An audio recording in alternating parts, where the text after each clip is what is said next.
Hello guys, आज हम पढ़ने जा रहे हैं आदिकाल के प्रमुख कवि और उनकी रचनाएं। आदिकाल हिंदी साहित्य की रचना का प्रारंभिक समय है। हिंदी साहित्य का बीजारोपण इसी काल में हुआ। साहित्यिक दृष्टि से इसी कालखंड के भीतर अनेक रचनाकार हुए और उनकी रचनाएं हमारे सामने आई।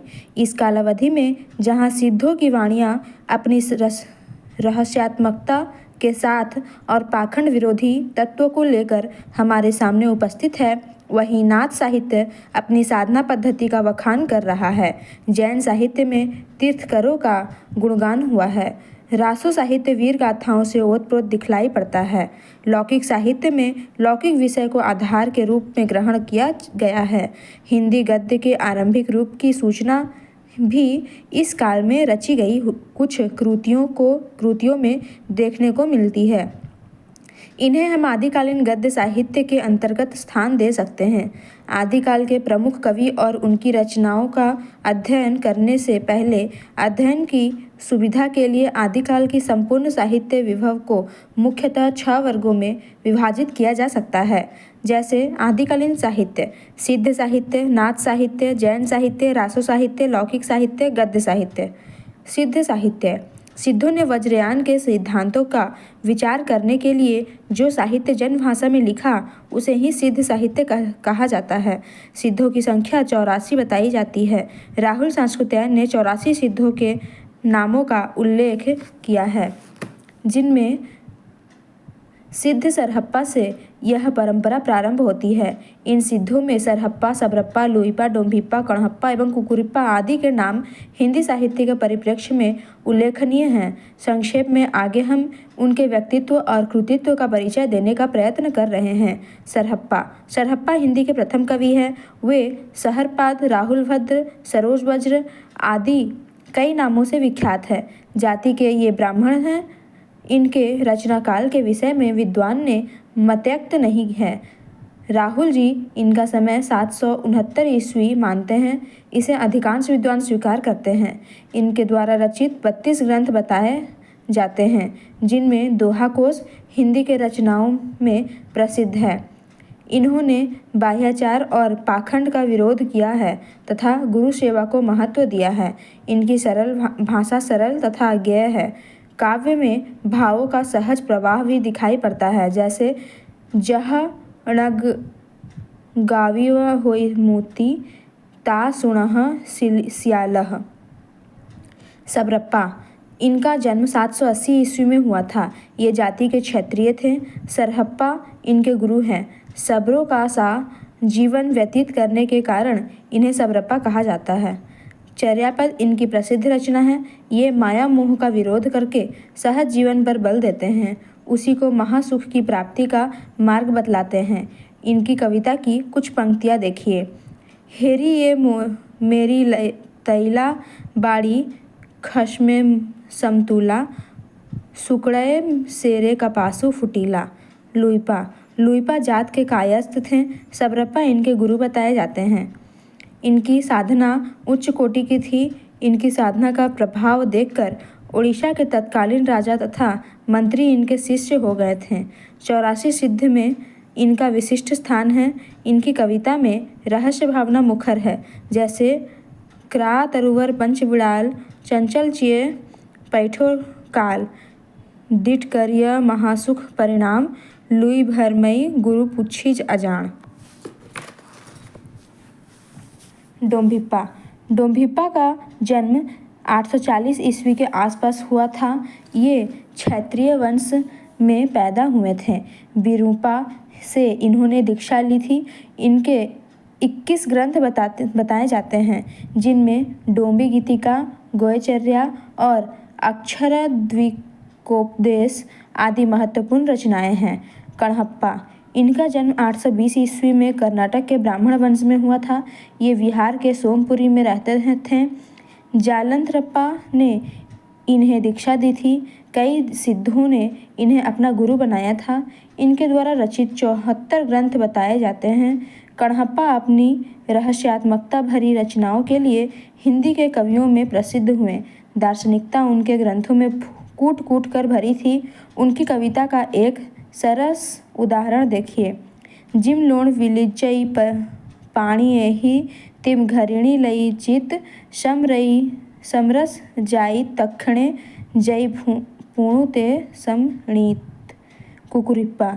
कपिल वस्तु के एक ब्राह्मण परिवार में इनका जन्म हुआ था। इन्होंने चरपटिया से दीक्षा ली थी। इनके द्वारा रचित 16 ग्रंथ माने जाते हैं। कुकुरिप्पा सहज जीवन के पक्षधर थे। इनकी कविता में भी यह भाव स्पष्ट झलकता है। हाउ निवासी खमण भतारे मोहर विगोआ कहण न जाई फेटलियू गो माए अंत उड़ी चाही जा एथु बाहम सो एथु नाही। इन प्रमुख सिद्ध कवियों के अलावा अन्य सिद्ध कवि भी अपनी वाणी का प्रचार जनभाषा में करते थे, किंतु उनमें काव्यिकता नहीं थी, न ही काव्य का शिल्पगत सौंदर्य बोध था। इसलिए साहित्य के विकास में उनका कोई विशेष योगदान रेखांकित नहीं किया जा सकता। नाथ साहित्य। महायान से वज्रयान, वज्रयान से सहजयान और सहजयान से नाथ संप्रदाय का विकास हुआ।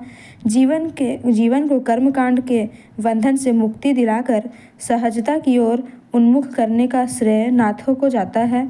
सिद्धों की वाममार्गी भोग प्रधान योग साधना की प्रतिक्रिया के रूप में नाथपंथियों की हठ योग साधना प्रारंभ हुई थी।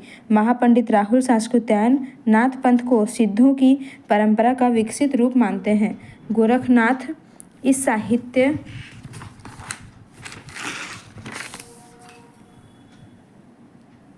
के पुरस्कर्ता माने गए हैं। स्वयं भगवान शंकर नाथ पंथ के आदि आचार्य माने जाते हैं। मनुष्य में मत्स्येंद्र नाथ इस परंपरा के सर्वप्रथम आचार्य कहे जाते हैं। नाथों की संख्या 9 बताई जाती है, जिनके नाम क्रमशः ऐसे हैं: नागार्जुन, जड़भरत, हरिश्चंद्र, सत्यनाथ, भीमनाथ, गोरखनाथ, चरपट, जलंधर और मलयार्जुन। सिद्धों और नाथों के सिद्धांतों में हम बहुत बड़ा अंतर छिपे हुए पाते हैं। वह है सिद्ध नारी भोग में विश्वास करते थे, जबकि नाथपंथी इसके विरोधी थे। यहाँ हम नाथ साहित्य पर संक्षेप में चर्चा करेंगे।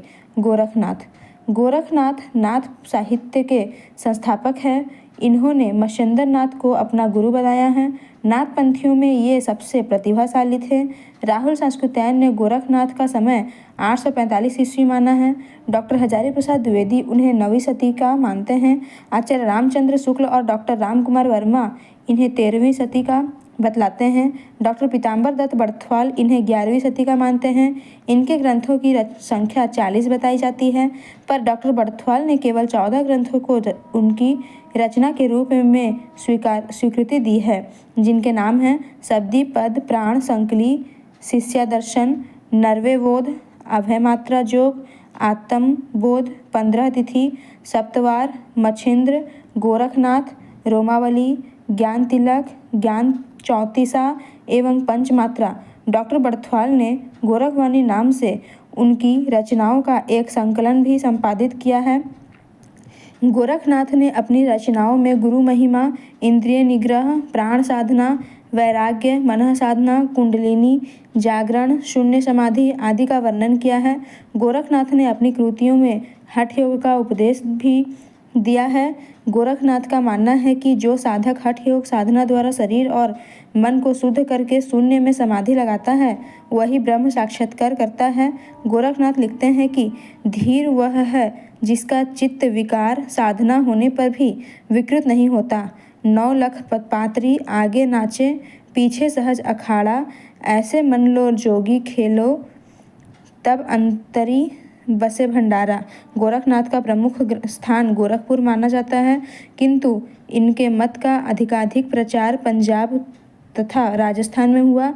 गोरखनाथ के अतिरिक्त नाथ साहित्य के विकास में जिन अन्य कवियों ने योग दिया, उनमें चौरंगीनाथ, गोपीचंद, चुणकरनाथ, भरथरी आदि प्रसिद्ध है। इन कवियों की रचनाओं में खंडन मंडन का प्राधान्य है। 13वीं सदी में इन सब ने अपनी वाणी का प्रचार किया। ये सभी नाथ कवि प्रायः गोरखनाथ के भावों का अनुकरण करते हैं, अतः इनकी रचनाओं में कोई उल्लेखनीय विशेषता नहीं मिलती। जैन साहित्य। सिद्धों ने हिंदी क्षेत्र में पूर्वी भाग में वज्रयान मत का प्रचार हिंदी कविता के माध्यम से किया। उसी उसी प्रकार हिंदी क्षेत्र में के पश्चिमी भूभाग में जैन साधुओं का वर्चस्व था। उन्होंने इस भूखंड में अपनी सिद्धांतों का प्रचार किया। जैन कवियों की रचनाएं आचार, रास, फागु, चरित आदि विभिन्न शैलियों में मिलती है। आचार शैली में घटनाओं के बदलते उपदेशात्मकता को प्रधानता दी गई है। सामान्यता के लिए फागु और चरित काव्य शैली प्रसिद्ध है। रास शैली का विकास धीरे धीरे हुआ। वात्स्यायन जहाँ रास का गायन के अंतर्गत मानते हैं, वहीं अभिनव गुप्त इसे एक प्रकार का रूपक स्वीकार करते हैं। लोक जीवन में भी श्री कृष्ण की लीलाओं के लिए रास शब्द रूढ़ हो गया था और आज भी सामान्य जनता इसका प्रयोग इसी अर्थ में करती है। जैन साधुओं ने रास को एक प्रभावशाली रचना शैली का स्वरूप प्रदान किया। जैन तीर्थकारों के जीवन चरित्र तथा वैष्णव अवतारों की कथाएं जैन आदर्श के आवरण में रास नाम से पद्यबद्ध की गई। जैन मंदिरों में रात्रि के समय श्रावक इसका गायन किया करते थे। अंततः जैन साहित्य का सबसे अधिक लोकप्रिय रूप रास ग्रंथ बन गया। वीर गाथाओं में रास को रासो कहा गया, पर दोनों की विषय वस्तु अलग अलग है। हम आगे जैन साहित्य का संक्षिप्त परिचय प्रदान करने का प्रयत्न कर रहे हैं। देवसेन। प्रसिद्ध जैन आचार्य देवसेन ने 933 ईस्वी में श्रावकाचार की रचना की थी। श्रावकाचार हिंदी की पहली रचना है। देवसेन की ख्याति एक प्रसिद्ध कवि तथा उच्च कोटि के चिंतक के रूप में है। इन्होंने अपभ्रंश में भी दब्ब साहब प्रयास नामक काव्य लिखा। हिंदी में लिखित उनकी अन्य रचनाएं हैं लघु नय चक्र तथा दर्शन सार। श्रावकाचार में 250 दोहों में श्रावक धर्म का प्रतिपादन किया गया है। इसमें देवसेन ने गृहस्थ के कर्तव्यों पर भी विस्तार से विचार किया है। शालिभद्र सूरी। शालिभद्र सूरी ने 1184 ईस्वी में भरतेश्वर बाहुबली रास की रचना की थी। मुनि जिन विजय ने इस ग्रंथ को जैन साहित्य की रास परंपरा का प्रथम ग्रंथ माना है। डॉक्टर गणपति चंद्र गुप्त इन्हें हिंदी के प्रथम कवि तथा उनकी रचना भरतेश्वर बाहुबली रास को हिंदी की प्रथम रचना मानते हैं। शालिभद्र सूरी अपने समय के प्रसिद्ध जैन आचार्य तथा कवि थे। इन्होंने इस ग्रंथ में भरतेश्वर और बाहुबली का चरित्र वर्णन किया है। यह एक सुंदर खंड काव्य है। इसकी रचना 205 छंदों में हुई है। इसका भाषा में नाटकीयता, उक्ति, वैचित्र तथा रसात्मकता के सर्वत्र दर्शन होते हैं। आसगु कृत चंदनवाला रास एक लघु खंड काव्य है। इसका रचना काल 1200 ईस्वी के आसपास बताया जाता है। 35 छंदों में इसकी रचना पूरी कर ली गई है। चंदनवाला रास की कथा नायिका चंदनवाला चंपा नगरी के राजा दधिवाहन की पुत्री थी। एक बार कौशवी के राजा सातानिक ने चंपा नगरी पर आक्रमण किया, जिसमें उसका सेनापति चंदनवाला का अपहरण कर ले गया और एक सेठ को बेच दिया। सेठ की पत्नी ने उसे अपार यातनाएं दी। चंदनवाला अपने सतीत्व पर अटल रहकर सब दुख सहती रही और अंत में महावीर से दीक्षा लेकर मोक्ष को प्राप्त हुई। यही इस ग्रंथ का कथासार है। जिनधर्म सूरी ने 1209 ईस्वी में स्थूलीभद्र रास नामक काव्य ग्रंथ की रचना की थी। इसमें कोषा वैश्या के पास भोग लिप्त रहने वाले स्थूलीभद्र को कवि ने जैन धर्म की दीक्षा लेने के बाद मोक्ष का अधिकारी बतलाया है। इस काव्य की भाषा पर अपभ्रंश का प्रभाव अधिक है, फिर भी इसकी भाषा का मूल रूप हिंदी है। विजयसेन सूरी की काव्य कृति है रेवंतगिरी रास। 1231 ईस्वी के लगभग इसकी रचना की गई थी। इस काव्य में तीर्थकर नेमिनाथ की प्रतिभा तथा रेवंतगिरी तीर्थ का वर्णन है। सुमति गणी। इन्होंने 1238 ईस्वी में नेमिनाथ रास नामक काव्य ग्रंथ की रचना की थी। 58 छंदों की इस रचना में कवि ने सहज सरल शैली में नेमिनाथ का चरित्र प्रस्तुत किया है। नेमिनाथ के प्रसंग में श्री कृष्ण का वर्णन इस काव्य का विषय है। काव्य में इन दोनों के माध्यम से विविध भावों की व्यंजना हुई है। नेमिनाथ रास की भाषा अपभ्रंश से प्रभावित राजस्थानी हिंदी है। राष्ट्र साहित्य। जैन साहित्य के अंतर्गत हमने यह संकेत कर दिया है कि हिंदी साहित्य के आदिकाल में रचित जैन रास काव्य वीर गाथाओं के रूप में लिखित राष्ट्र काव्यों से भिन्न है। जहाँ जैन रास काव्यों में धार्मिक दृष्टि की प्रधानता थी, वहीं इन रासो काव्यों में राजाओं की चरित्र तथा उनके यशगान को आधार के रूप में ग्रहण किया गया है। यही कारण है कि इन रासो ग्रंथों का आकार इनकी रचनाकारों की मृत्यु के पश्चात भी बढ़ता रहा है। रासो काव्य को देखने से पता चलता है कि उनके रचयिता जिस राजा के चरित्र का वर्णन करते थे, उनके उत्तराधिकारी राजागण अपने आश्रित अन्य कवियों से भी उसमें अपने चरित्र भी सम्मिलित करा देते थे। इससे इन ग्रंथों में मध्यकालीन राजाओं का भी वर्णन मिलता है तथा भाषा में परिवर्ती भाषा रूपों की झलक पाई जाती है। इन्हीं बातों के कारण अधिकांश रासो काव्यों में अप्रामाणिक माना जाता है, लेकिन सत्य तो यह है कि रासो काव्य की रचना आदिकाल में ही हुई थी। उनमें जो अंश उत्तरवर्ती राजाओं से संबंधित है वे प्रक्षिप्त है। जहाँ हम आदिकालीन रासो ग्रंथों का संक्षिप्त परिचय प्रदान कर रहे हैं। दलपत विजय कृत खुमान रासो आदिकाल की एक अनूठी रचना है। आचार्य रामचंद्र शुक्ल ने इसे नवीं शती की रचना मानते हैं। इसमें नवीं शती के चित्तौड़ नरेश खुमान के युद्ध का चित्रण हुआ है। राजस्थान के वृत्त संग्राहकों ने इसे 17वीं शताब्दी के रचना बताते हैं, क्योंकि इसमें चित्तौड़ नरेश राज सिंह तक वर्णन मिलता है, पर वास्तविक यह है कि इस काव्य का मूल रूप नवीं शती में ही लिखा गया है। उस समय की परिस्थितियों के यथार्थ ज्ञान तथा भाषा के आरंभिक हिंदी रूप के प्रयोग से इसी तथ्य के प्रमाण मिलते हैं। खुमान रासो 5000 छंदों का एक विशाल काव्य ग्रंथ है। राजाओं की प्रशंसा काव्य का मुख्य प्रतिपाद्य है। संदर्भानुसार इसमें नायिका भेद, षट ऋतु आदि के चित्रण भी मिलते हैं। वीर रस के साथ साथ श्रृंगार रस की धारा भी काव्य में आद्यंत विद्यमान है। इसमें दोहा, सवैया, कवित आदि छंद प्रयुक्त हुए हैं। इसकी भाषा राजस्थानी हिंदी है।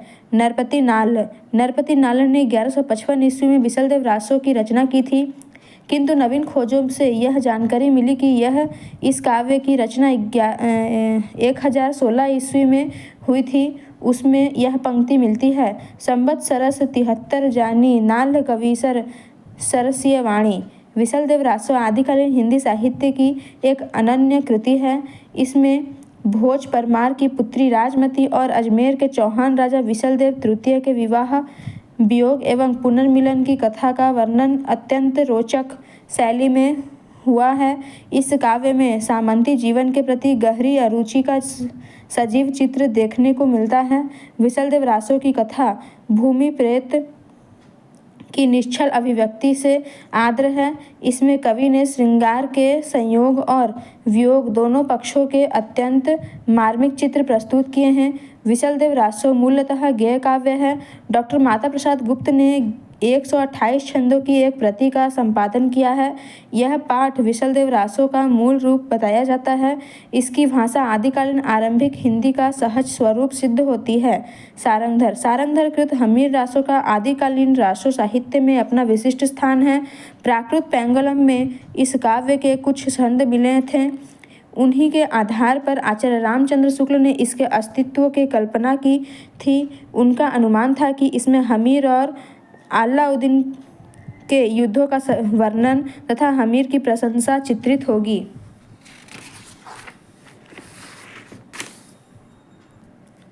डॉक्टर हजारी प्रसाद द्विवेदी इस मत का खंडन करते हैं। उनका मानना है कि हमीर शब्द अमीर का विकृत रूप है, जो किसी पात्र का नाम न होकर विशेषण के रूप में प्रयुक्त होता है। अतः सारंगधरकृत हमीर रासो का अस्तित्व संकट में है। अभी तक इसकी कोई प्रति उपलब्ध नहीं हो पाई है। जगनीक परमाल रासो के रचनाकार है।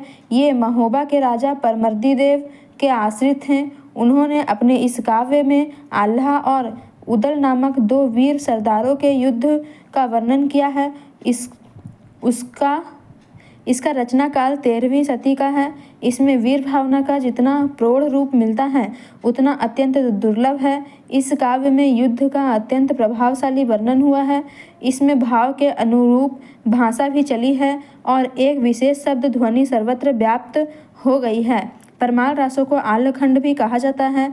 यह रासो ग्रंथ एक लोकगेय काव्य है, इसलिए इसके मूल की सुरक्षा ना हो सकी। छंद विधान की दृष्टि से इस काव्य की एक विशेष शैली है जिसे आल्ह शैली कहना समीचीन है। चंद्रवरदाई पृथ्वीराज रासो के रचयिता हैं। इनके बारे में आचार्य रामचंद्र शुक्ल का कहना है कि ये हिंदी का प्रथम महाकवि माने जाते हैं और इनका पृथ्वीराज रासो हिंदी का प्रथम महाकाव्य है।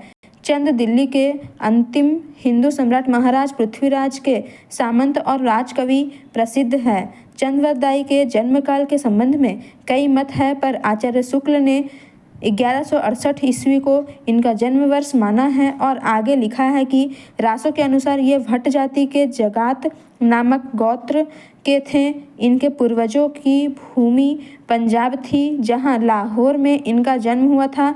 इनका और महाराजा पृथ्वीराज का जन्म एक ही दिन में हुआ था और दोनों ने एक ही दिन यह संसार भी छोड़ा था। यह महाराजा पृथ्वीराज के राजकवि ही नहीं, उनके सखा और सामंत भी थे। पृथ्वीराज रासो की रचना का आरंभ तो चंद्रवरदाई ने किया था, लेकिन उनका पुत्र जल्हड़ ने उसे पूरा किया। इस संबंध में एक कथा बहुत अधिक प्रसिद्ध है। इसमें बताया गया है कि जिस समय पृथ्वीराज को मोहम्मद गोरी बंदी बनाकर अपने देश ले जा रहा था, उस समय चंद भी महाराजा के साथ गया था तथा अपने पुत्र जल्ह को पृथ्वीराज रासो सौंप गया था। इस संबंध में यह उक्ति प्रसिद्ध है। पुस्तक जल्हड़ हथ्य दे चली गंजन नृप काज। जल्ह ने चंद के इस अधूरे महाकाव्य को पूरा किया। चंद्रवरदाई ने इस ग्रंथ में अनेक घटनाओं का समावेश किया। इससे ऐसा प्रतिभान होने लगता है जैसे यह काव्य एक घटना कोश है, परंतु समस्त घटना चक्र के भीतर कवि ने अपनी रस दृष्टि का विस्तार सुनियोजित ढंग से किया है। अतः इसे महाभारत की तरह एक विशाल महाकाव्य मान सकते हैं।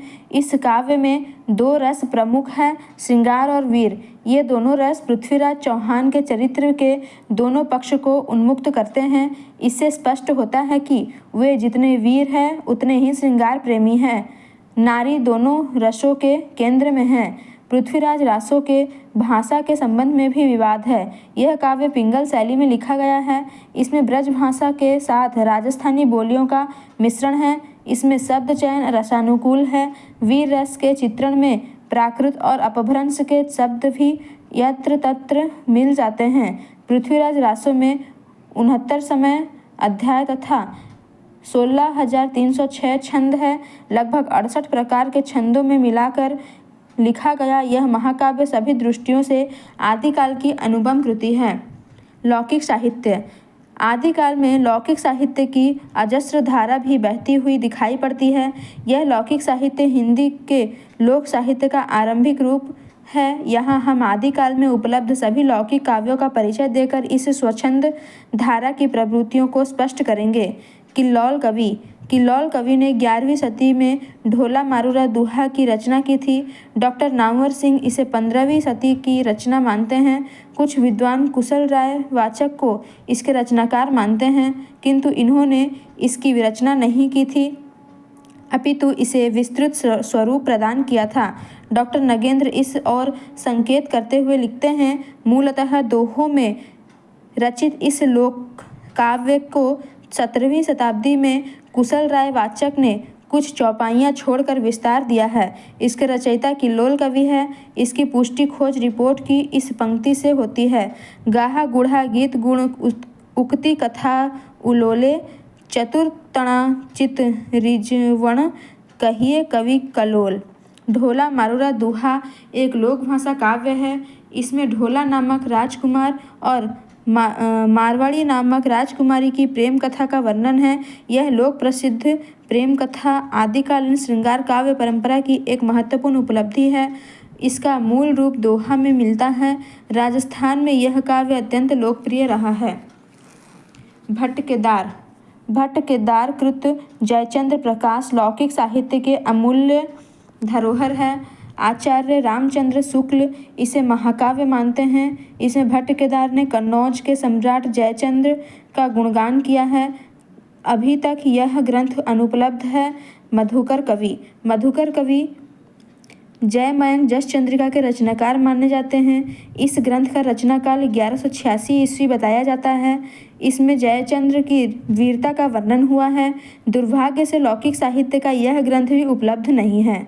अमीर खुसरो। अमीर खुसरो का जन्म 1255 ईस्वी में एटा के पाटियाली गांव में हुआ था। आचार्य शुक्ल के अनुसार खुसरो ने 1283 ईस्वी के लगभग अपनी रचना प्रारंभ की थी। जनजीवन के साथ घुल मिलकर काव्य रचना करने वाले कवियों में अमीर खुसरो अप्रतिम हैं। आदिकाल में खड़ी बोली को काव्य भाषा बनाने वाले वे पहले कवि हैं। उनके ग्रंथ की संख्या 100 बताई जाती है, जिनमें 20-21 ही उपलब्ध हैं। इनमें खालिकवारी, पहेलियाँ, मुकरियाँ, दो खुशने, गज़ल आदि अधिक प्रसिद्ध है। अमीर खुसरो अपनी पहेलियाँ और मुकरियाँ के लिए ही प्रसिद्ध है। इनमें मनोरंजन और जीवन पर गहरे व्यंग एक साथ मिलते हैं। भाव गंभीर्य की दृष्टि से भले ही अमीर खुसरो का कोई विशेष महत्व ना हो, पर भाषा की दृष्टि से उनकी पहेलियाँ साहित्य के इतिहास का सदा एक महत्वपूर्ण अंग रहेगी। उनके काव्य में खड़ी बोली काव्य भाषा बनने का सफल प्रयास कर रही थी। विद्यापति। आदिकालीन लौकिक साहित्य के अंतर्गत विद्यापति का मूल्यांकन अपनी पदावली को केंद्र में रखकर किया जाता है। विद्यापति का जन्म 1350 ईस्वी में बिहार के दरभंगा जिले के बिस्पी ग्राम में हुआ था। ये तिरहुत के महाराजा शिव सिंह के आश्रय में रहते थे। विद्यापति की लोकप्रियता के आधार इनके 3 ग्रंथ हैं, कीर्तिलता, कीर्तिपताका और पदावली। इनमें से पहले 2 ग्रंथ अपभ्रंश के हैं और तीसरा लोक भाषा मैथिली हिंदी का है। पदावली में राधा कृष्ण का प्रेम वर्णन अत्यंत सजीव ढंग से हुआ है। उसे पढ़ने से ऐसा लगता है जैसे विद्यापति ने श्रृंगार पर ऐसी लेखनी चलाई जिसे राधा और कृष्ण के जीवन का तत्व प्रेम के सिवाय कुछ नहीं रह गया। पदावली इतनी लोकप्रिय है कि आज विद्यापति की प्रसिद्धि का सर्व प्रमुख आधार यही है। वसंत विलास। आदिकालीन इस रचना के रचनाकार का नाम अज्ञात है। इसमें 84 दोहों में स्त्रियों पर वसंत के विलासपूर्ण प्रभाव का मनोहर चित्रण किया गया है। वसंत विलास को डॉक्टर माता प्रसाद गुप्त आधुनिक भारतीय आर्य भाषा साहित्य की बेजोड़ रचना मानते हैं। नारी, पुरुष और प्राकृत तीनों की मदोन्मत्ता का सार्थक चित्रण इस काव्य में हुआ है। गद्य साहित्य। आदिकाल में काव्य रचना के साथ साथ गद्य लेखन की दिशा में कुछ प्रयास अवश्य हुए हैं। इस कालखंड में गद्य के 3 ग्रंथ हमारे सामने आते हैं। यहाँ हम उन ग्रंथों का विवरण प्रस्तुत करने जा रहे हैं। रोड़ा। रोड़ा ने राउलवेल की रचना की थी। यह एक शिलांकित रचना है। विद्वानों ने इसका रचना काल 10वीं सदी माना है। यह गद्य पद्य मिश्रित चंपू काव्य की प्राचीनतम हिंदी रचना है। इसकी रचना नायिका राउल के नक्शिक वर्णन से प्रारंभ हुई। आरंभ में कवि ने पद्य में राउल के सौंदर्य का वर्णन किया है, फिर गद्य का प्रयोग किया है। राउलवेल से हिंदी में नक्शिक वर्णन की श्रृंगार परंपरा आरंभ होती है। इसकी भाषा में हिंदी की 7 बोलियों के शब्द मिलते हैं, जिनमें राजस्थानी प्रधान है। दामोदर शर्मा। दामोदर शर्मा कृत उक्ति व्यक्ति प्रकरण हिंदी व्याकरण रचना की दिशा में पहला प्रयास है। दामोदर शर्मा महाराजा गोविंद चंद्र के सभा पंडित थे। उन्होंने 12वीं शताब्दी में इस पुस्तक की रचना की थी। आचार्य हजारी प्रसाद द्विवेदी इसे आदिकाल का एक महत्वपूर्ण ग्रंथ मानते हैं। इससे हिंदी भाषा में तत्सम शब्दावली के प्रयोग की बढ़ती हुई प्रवृत्ति का पता चलता है। ज्योतिरीश्वर ठाकुर वर्ण रत्नाकर के रचनाकार हैं। डॉक्टर हजारी प्रसाद द्विवेदी इसे 14वीं शती के रचना मानते हैं। इसकी भाषा मैथिली हिंदी है, जिसमें कवित्व, अलंकारिकता तथा शब्दों की तत्समता की प्रवृत्ति मिलती है। धन्यवाद।